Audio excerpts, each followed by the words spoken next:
see you tomorrow, and I'll have bells on.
Okay, I apologize. I was saying thank you guys so much for joining me. It's been a doozy trying to get the house together, okay? I've been doing a lot of painting. As you can see, I kind of have paint on my shirt right now. Got paint on my fingernails right now. I don't know if you guys noticed that. Yes, I did take my wedding ring off, so don't worry about that, okay? Um during the painting sessions, okay? So what I said was that I'm going to be getting into a different book. As you guys know, we finished we finished Taraji P. Henson's book, and now we're reading Carlita's Way, which is Demetrius Smith's sister's book. But listen, guys, you guys know that I like to read two books at once so I can keep the book thing going, because we got a lot of books to get into. We have a lot of celebrity books. We have celebrity books that are still being made. I just heard that Dominique Garner's mom, Michelle Kramer, made a book. Thank you to the person that sent me that in the DMs. Sent me the whole picture, the whole everything. So we know Michelle Kramer wrote a book. I'm going to reach out to her and see how that goes.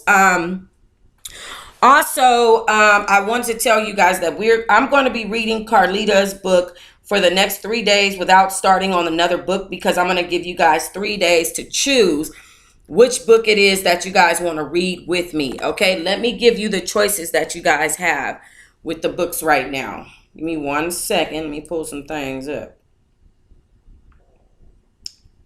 And thank you guys for subscribing to TOXOT Live. Those who subscribed, if you have not subscribed, please go subscribe to TOXOT Live YouTube channel and put my ass to work.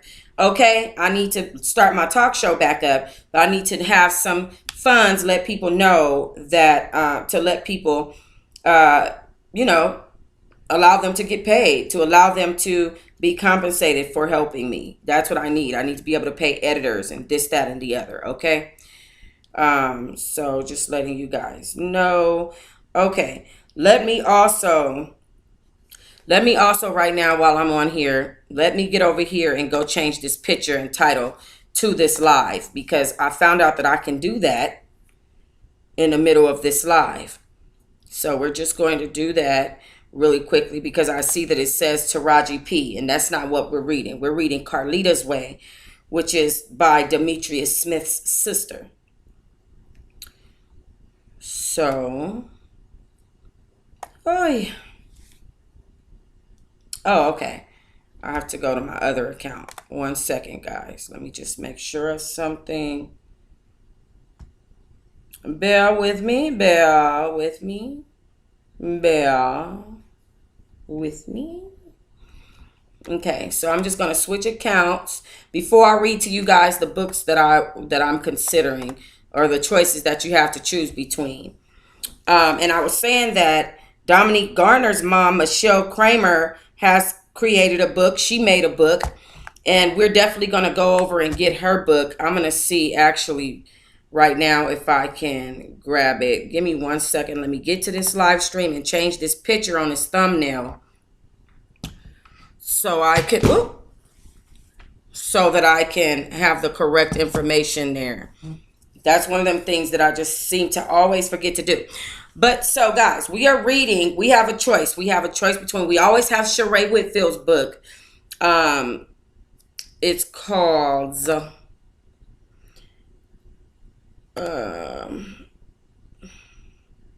It's called Wives, Fiancés, and Side Chicks of Hotlanta by Sheree Whitfield. Let me add this to the Red Books collection. We have Kevin Hart, I Can't Make This Up. We have the Autobiography of Gucci Mane, Unhinged, an Insider's Account by Omarosa. And we have Decoded by Jay-Z. Now, I'm just going to tell you guys my choice, okay? My choice is Decoded by Jay-Z. You guys can choose from any of those books. Sheree Whitfield's, Decoded, Kevin Hart, Omarosa. And I may have mentioned another one, but it just opened a whole nother page. So, wow. All right, let's get this thumbnail switched out. Let's get this thumbnail switched out. right quick. Yeah. Where is it? There it is. All right. So the thumbnail's being uploaded. And then we are reading Carlita's Way. This is like reading session 4. So that's going to be that. Okay, your changes are being saved. Awesome. So now we should have the correct thumbnail up for that. And I am ready to read. So, y'all know, oh my God, y'all know where we left off last night. Don't forget to come back and leave your comments about what books you guys want to read next, what book you guys want to read next. That book will be very highly considered and probably will be the one I read since that's what people want to read. Okay, so make sure you leave your vote down below. Okay. So she was saying about how she had got into a relationship with Craig Hodges and how he smoked all day, how he just smoked weed to the point where it concerned her. And she felt like it was a distraction. But as the time grew closer to her due date, she got anxious and he got high because she had gotten pregnant. And she said, I started to think that maybe this was his way of getting over his fear of becoming a dad by getting high, okay?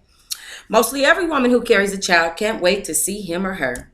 I wasn't any different. I became pregnant in June of 1983 and was too scared to tell anyone because of fear of losing my baby.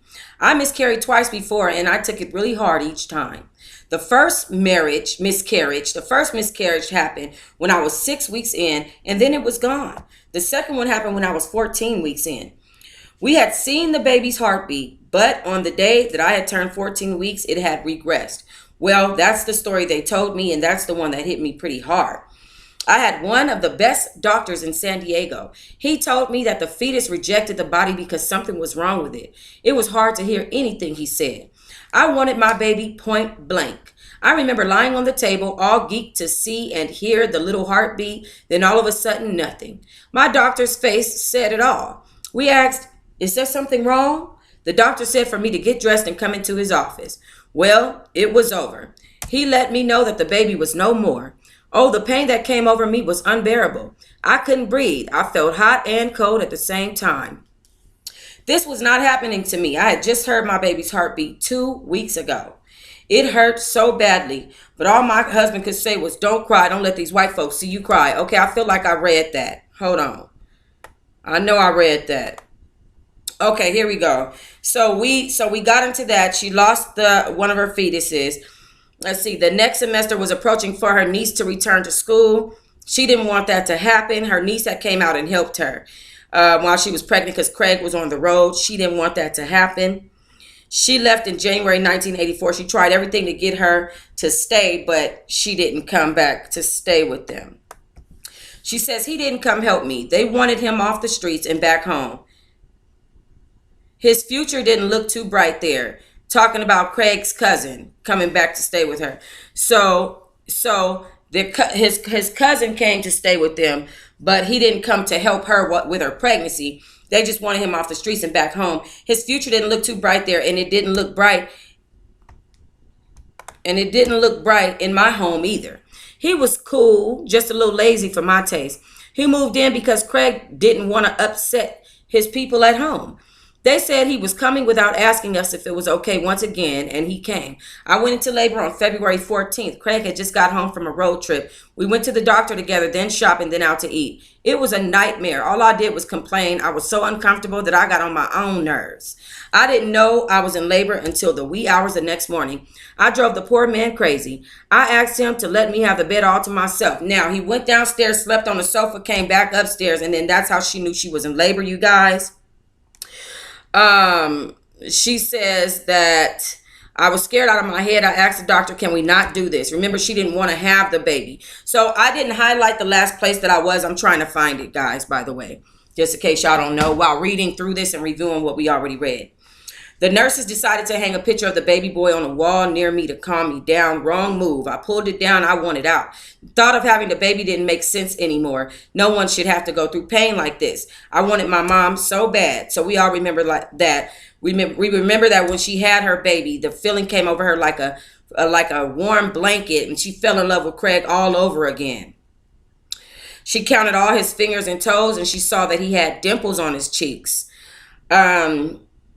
She said she would light up when she saw him. The kid had changed her life in a way she never knew was possible. All the good and bad that she dealt with when she was a kid came flooding in her head, and she was looking forward to him doing more and me loving him more for it. To Craig doing more, her loving him more for it. I was wondering what type of kid he was going to be. I would sit my baby boy up on the pillows in my bed and wait for him to smile and snap picture after picture. I was in love with this little boy. He was an angel. The coolest thing was that he was mine. So let me see if I was on chapter 5 maybe. Okay, no, I don't think I was. When Craig was on the road, it was me and my baby boy. What a joy. He was the apple of my eye. The season had finally come to an end. When he came home the following week, our families were happy to see us. I think they were happier to have the baby than us. Being home for the second time was great. As usual, I was not excited about being at his parents' house. I had been away from my family as well, so we compromised. We would make his mom's place our stop, but I would stay at my mom's house 3 or 4 nights out of the week. What I wanted was my own place. This way I wouldn't have to worry about being in anyone's way or space. Craig thought it would be a waste of money, so I stayed at my mom's. As it always turned out, she fussed and she wasn't about to have that around her baby, so she left. She said I was ready to head back to San Diego in 2.5 weeks, and of course he wasn't. He hung out late night with his friends once again and never helped with our baby boy. And that was sad when she said that he didn't help with the baby boy, okay? She said that her baby loved the smell of the gym, that he got this thing honestly from his dad. She said that Craig started asking her to do sexual things, weird sexual things after she had given birth to the baby again. And she thought it was out of line. This is when she started saying something was wrong with her baby and her baby had to be taken to the ER. And she found out the baby was only teething. So they sent her back home. Let's see. The projection of the baby's throw up was unheard of. We read that part. Now I'm really pissed. Not with the doctor, but Craig wasn't standing up to the doctor because she wanted Craig to say something to the doctor about the baby and the throwing up and have him to, kind of come down on the doctors for not taking it so serious. And of course, Craig didn't do anything about that. So I'm just going to start reading from here. So she said, Doc, no disrespect, can you get started on my baby? Now I'm really pissed, not just with the jerk of a doctor, but with Craig for not standing up to this dude. This shit was growing old to me. I was getting fed up with having to always to defend myself or us for that matter. A few hours passed and of course it was sure not teething. My baby boy was sick. They admitted our baby into the hospital for a series of tests. I stayed the night with my baby and Craig went home. The next morning my baby was transferred to Children's Hospital on the other side of town. I called the Clippers office to let Craig know what was happening so he would leave and meet me at the hospital. Now, things started to move so fast and before I knew it I was in the ambulance with my baby boy who was about to have major surgery. Okay, let's see, because I did read that. I just want to make sure. Okay. You're talking scared out of my mind. Yep, I was scared. We got to Children's Hospital and no sign of Craig. He should have beaten me there. It had almost been 2 hours when I told him we were headed to the other hospital. I was nervous and needed this man to get there. I had no idea where he was. I was starting to worry that something had happened to him on the way over. The administrative nurse said I couldn't sign paperwork for my son to have the surgery. Why? I don't know. They said they needed the father's signature. So after a couple of minutes, she found out that he was in the car and she ended up signing the signature for her son to get the surgery anyway. So she says the lady Time was passing oh so slowly. I remember that there were people in the waiting room telling their stories. One lady told of her daughter having surgery for the 9th time. I didn't say anything to her after that. She stopped talking. She looked to me and said I shouldn't cry about my son being sick. Of course, she told the lady to mind her own damn business. She found out that Craig ass was sitting in the car.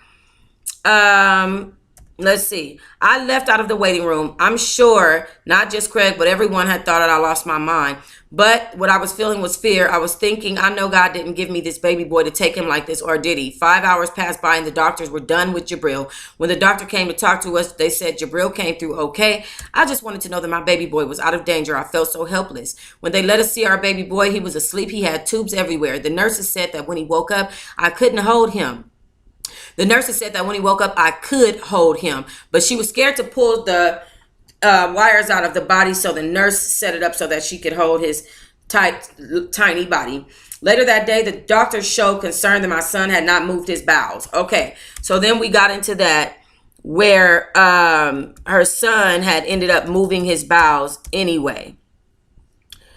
And this was right after he was supposed to go back into surgery. Okay.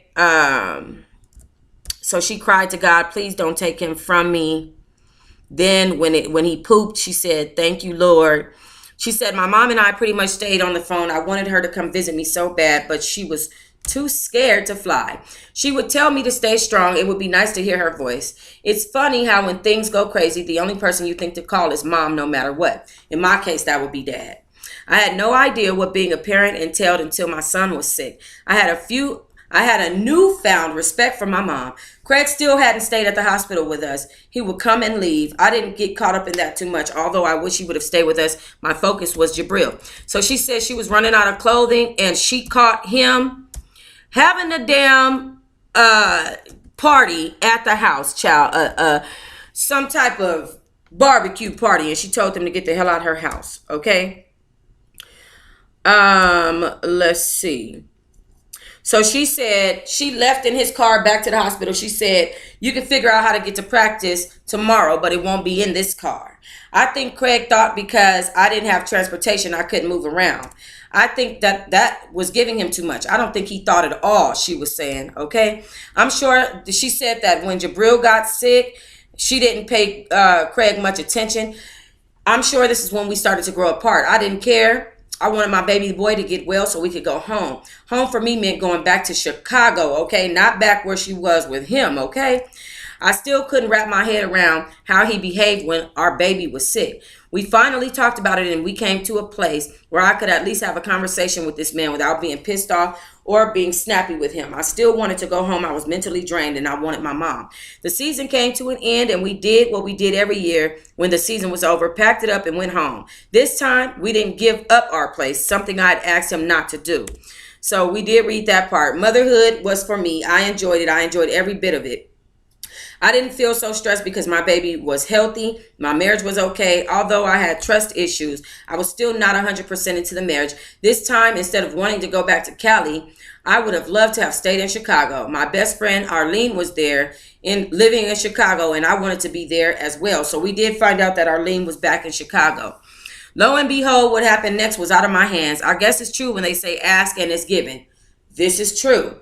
I'm going to tell you guys a story. I used to ask all the time, God, please take me away from these people. Put me on a hill, on a house, on a hill, in a big old house, like Kanye on a hill in Wyoming, by myself, left alone, not bothered or being bothered or bothering nobody. And by golly, I'll be damned if I'm not in a big ass house on a hill, literally with nobody around me. I'm telling you, ask and you receive, but you better be careful how you ask, because he's gonna give it to you how you ask it. I said nobody, and okay, and that's what he did. Okay, so I guess it's true when they say ask and it's given. Well, it pretty much was given to that point where I would be able to see my mom and family on a regular basis. She found out she was only going to be living 2 hours away from them. Okay, so now we're getting into chapter 5. I'm going to highlight it because I actually now remember what happened the last time we left off. What happened was the computer was tripping. It frustrated me because all of the pausing, and I just closed my computer and was like, bump it. Okay. All right. Craig walks in the door not looking too happy. He dropped his bag down. He drops his bag down where he always dropped it when he came home and said that he had been traded. I asked, where to? The Bucks, he said. I have to be on the plane in a few hours. What? I said, really? Yep. Oh, so I better get moving so we can get ready to go in a few hours with you, I said. What about this place? Oh, no, you staying here for a few weeks. Oh, was my response. Why is that? I asked. There's no place for you to stay yet, he said. He told me he would find a spot for us and the team would be contacting me about the movers coming. Then all of a sudden it hit me like a ton of bricks. We were going to be close to home. Home being Chicago. All of a sudden the trade didn't feel that good to me now. I had sisters that live in Milwaukee, and I thought it would be good to see them. And it would be just a 2-hour drive to visit my mom. My family wasn't the problem. It was his family who was always a thorn in my damn side. Craig and I were not in the best place in our marriage. We had lost a lot of ground in the past few months. I didn't like him all that much, and his ability to drop the ball on us, his family, was hard to deal with. Hell, I don't know. Maybe my expectations were just too high. He showed little emotions, if any, during our crisis with Jabril, and I blamed that on him getting high all the time. He for sure was a weed head. It was the first thing he did when he woke up in the morning and the last thing he did before he went to bed. And it was what he did during the middle of the day when he got home from practice. It's funny because I never met this man. I never knew he smoked at all. But the moment I find out, I let it all hang out. If I hated anything about this man, this was the number one on the list. I started packing his bags while he spent time with Jabril. I knew he loved this kid. It was just the way he connected that was so strange. Craig was high when he came in the room to talk about the trade. He would always make everything race related. He said, this must be what slaves felt like when they was traded off the plantations. He was very disappointed about the trade. He liked California a lot. He went on and on about not having a say in being traded. Well, you still have a job. Suck it up and get to packing, mister, I thought. I smiled and kept throwing things in the suitcase. Then he said how nice it was going to be near family, and I almost choked. Well, I had to be fair because he does love his family and they love him. It was me that they had the problem with. I sat on the bed and said to him, look, when we get there and settle in, I'm not with the bullshit, okay? You're going to have to take a stand with your people if this relationship is going to work. I said, I'm all for working on getting along with everyone, but don't get me wrong, I'm going to need you to take the lead. This is your family, and I'm just saying all you have to do is sit down and tell your family to back up off me. Trust me, they'll listen to you. They have respect for you. But the thing is, you have to take a stand or it's not going to work. Just make your mom know she didn't lose a son, but she gained a daughter. I teared up a little. We've been married going on 2 years. There's no way she and I should still be at odds today. Plus, I didn't do anything to your family. I thought after a year and a baby, they would see I'm not going anywhere. Craig laughed and said, oh, you don't have to worry about anything, baby. I got you. I won't let this be a problem anymore. Oh, I said, laughing. Now, should I go get the tape recorder? You know I've heard this song before. I said, oh, Lita, you'll have to see. I won't let anything else happen except this. You'll see. Okay, well, we'll just have to see what it is, I said back to him. You'll just have to see what it is, I said back to him. Or we will just have to see what it is. After packing as much as I could, we decided to go out and have a goodbye dinner before I had to drop him off at the airport that evening. After the dinner, we were off to the airport. Everything was good. Everything was good. It felt like he was on a road trip for the first few days. It wasn't until the second week had passed that it felt real. Okay, I had plenty to do.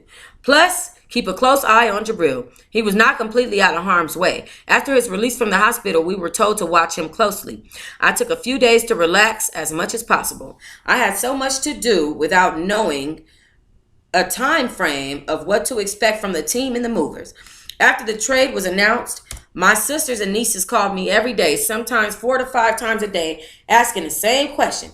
When are you coming? Why is it taking so long? They told me, you can live with us.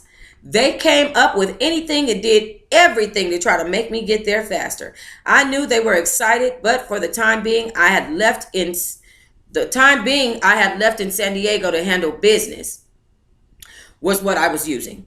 It was all about me and my baby boy for now. I found out I didn't have to pack anything in the house. I was only going to have to pack enough clothing to last us a few weeks or until the truck got us to Wisconsin. I felt relieved. I was still having mixed emotions about this move, although I had to go. I wanted to be near my family. I also wanted Jabril to know both sides of his family. I sucked it up, put on my big girl panties, and mentally got ready to move. I stayed in San Diego 3 weeks after the trade. I was ready to see my husband, and he was ready to see us. My baby was doing better and had been cleared for the doctors to fly. Goodbye, San Diego, California. Now I have to get ready for the cold weather once again in my life. When I got to Wisconsin, it was so different from Chicago. I had been there only once, so I didn't get to see the town. I went from the Greyhound bus to the hotel. I had it in my mind that it would be a little like Chicago, where I grew up, but nope, it was gray and gloomy, pretty much like a ghost town. We got to the hotel. My sisters and nieces were there waiting for me. I was not ready for this. I wanted to settle in before all the visits. Being that my plan to chill was off, I made nice and visited with everyone. They were so happy to see Jabril and I. Jabril didn't know what was going on, and I'm sure it was strange for him. All he saw was me all day long, and now he's seeing all these faces he didn't know. But being that he had been so sick, I was still very careful with him because I didn't want to pass him around too much from arm to arm. It was good seeing everyone, especially my sister Linda. She had a different sparkle in her eye. Her skin was clear, her energy was lighter, and the last time I had seen her, she looked happy for a change. And it made me smile. I was happy for her, but there was a lot of catching up we had to do. Everyone had grown up in such short time. My nephew Kenny, who I love so much, was growing like wild weeds. I had high hopes for him. He played basketball, and what a love for the game he had. I always thought of this kid as being the kid who has a golden heart. My nieces were all skin and bones and as cute as they could be. I thought, wow, our family has the pretty gene. There are some nice looking children in this family. It was getting late and I was getting ready to get some rest, so I told everyone to go to my room so that my baby and I could get some rest. My sister thought I was staying at her house for some strange reason. She started grabbing my baby's things and telling my nephew to grab my suitcase. Hold it. I said, I'm not staying here. I'm staying in a hotel, not at your place. I'm not sure why she thought I was going home with her. I said, girl, I'm staying right here. You can come pick me up tomorrow and take me around to look at places. She looked sad. I thought she was playing and being silly by grabbing my things. I didn't care. I was ready to hit the sack and spend some time alone with my family. I'm sure Craig missed us and wanted to spend time with us as well. I'm not sure how long Craig stayed up playing with Jabril that night. All I know is I was out for the count. Milwaukee was different and cold. After a good night's sleep, my sister picked me up the next morning and took me around looking for places to live. It didn't take long to find us a spot. In fact, I said yes to the second place she took me to.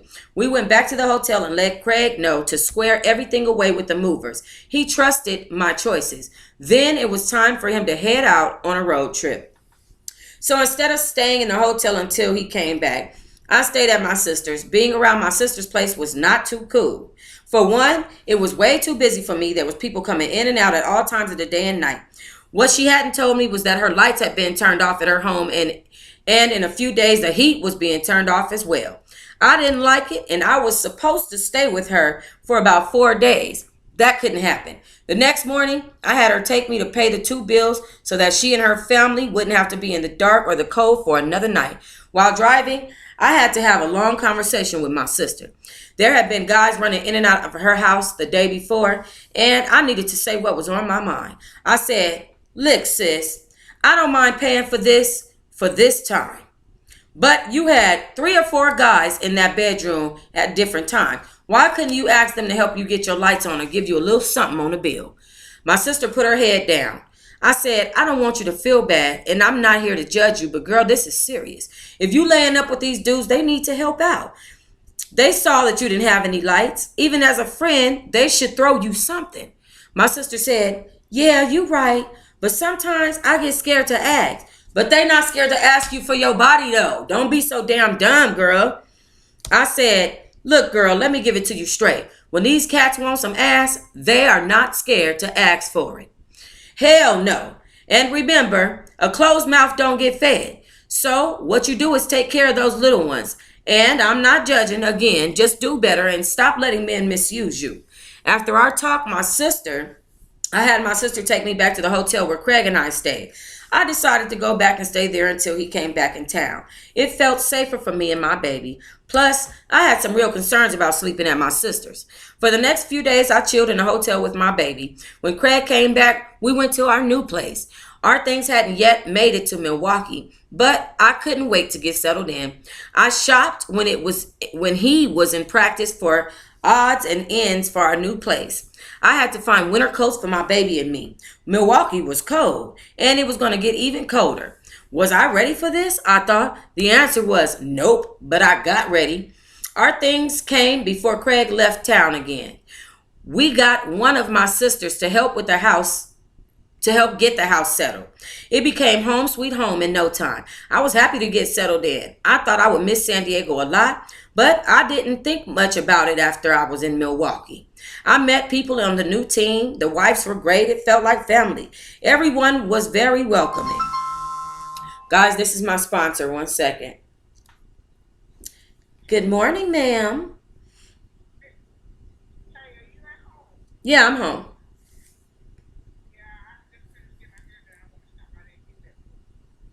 Okay, I'll be here. Just let me know when you're out.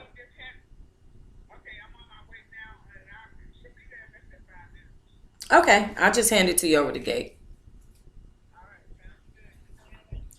I'm doing great. I'm doing good, yeah. Nice and sober. I'm just reading a book. Yeah, all right, I'll see you in a minute. Okay, bye-bye. Okay. I met the people on a new team. The wives were great. It felt like family. Everyone was very welcoming. There were others with little babies, which made it fun. Going to the games became fun. Well, the team was winning. It felt right. While I was getting used to Milwaukee's cold weather, I wanted to learn my way around. I was so grateful to have family to help me out with the newness. We became very close to the Fields when they became a part of the team. During that season, during that season that we came, they had moved across the way from us and they were in the same complex the next year. His wife and I hit it off right away once she came in town. Although I had family in Milwaukee, I began to have friends from the team, which was different from the San Diego's team. The ladies never got together in San Diego. When the guys were on the road, Mrs. Fields and I would hang out with our little ones and made play dates with the other moms. I enjoyed being in Milwaukee early on. And as the season went on, I began to like Milwaukee, although I never liked the cold weather. Craig began to enjoy the team as well, although his getting high became out of control. It became an everyday event. It became an addition. I was very concerned about his getting high on a daily basis, especially since they did random drug testing. I would mention it to him from time to time and he wouldn't say a word. He didn't care. It got so bad that I stopped kissing him because his mouth tasted like an ashtray. That was our biggest fallout, him smoking in the house with our baby there. I put a stop to him doing that, and even in the dead of winter, he would take it outside. That's all I could ask at this point because he was not about to stop getting high.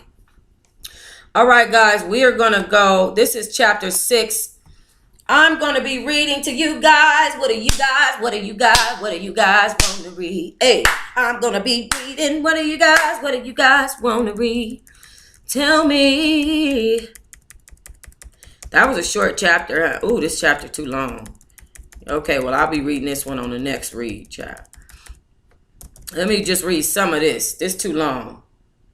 Let me get a little bit of her knocked down. All right, let's go into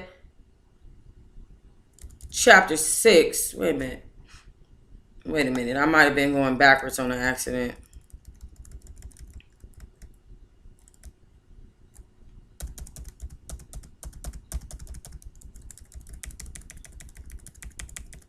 Hold on, y'all. I've got to see something. Okay. That's too fucking long. All right, so let's get into chapter 6 right quick before my sponsor shows up. We have been in Wisconsin for about 45 days. When I found out I was a child again, I was with child again. Before I found out I was with child again, honey, pregnant. I was happy once again, and I felt Jabril needed a brother or sister to play with. The only thing I hoped for was that I didn't have to stay in bed the whole 9 months this time around. But if I did, I had plenty of family around me to help me out. When I told Craig, he was happy about becoming a dad again, although I was still not happy about having to get used to being in the cold weather. Milwaukee was so cold, so I stayed in as much as possible, up in the house as much as possible. The team, the Milwaukee Bucks, was a much better team than the Clippers. Girl, I am from California. Girl. This team won, and they knew how to win. Aside from that, they took time to know the wives of the players. They were a close-knit team and very family-oriented, and they made me feel at home. They didn't treat me any differently because my husband didn't make the most money. They treated us very well. Nelly was the coach, and he ran the class like an organization. He may have been hard on the guys, but he made it nice for the families here in Milwaukee. Craig would come home with such horror stories about the things that went on in practice. I didn't care. I was happy, getting fat, and loved being near my sisters. We lived in a really nice spot in Wisconsin. Plus, I had a girlfriend that was pregnant with her first child, so it was pretty cool having her around. I had someone to talk to about the ordeals of getting fat. Here I come. Okay, I had someone to talk to about the ordeals of getting fat. Although she was not happy about getting fat, it felt great to me. I had gotten pretty big pretty fast, and once again, I had ups and downs with Craig's family. Oh, she had ups and the downs with Craig's family. Well, listen, guys. Did I just see somebody donate? Did I just miss something? I think I saw a $1 donation from Beautiful Flame, Miss Kiki, Baby, Shamiria Clark. I see you guys are keeping that $1 donation thing going. Thank you guys so much for that. Guys, I have to go talk to my sponsor. As you guys know, I am on a mission of sobriety. Praise the Lord. All right, and also I need to get dressed, okay? All right, so I'll be live later on, you guys. Leave comments. What did you guys think about that chapter and the beginning of chapter 7? Make sure that you guys do what? You know what I want you to do. Come on now. Y'all already know. Make sure you guys like and subscribe.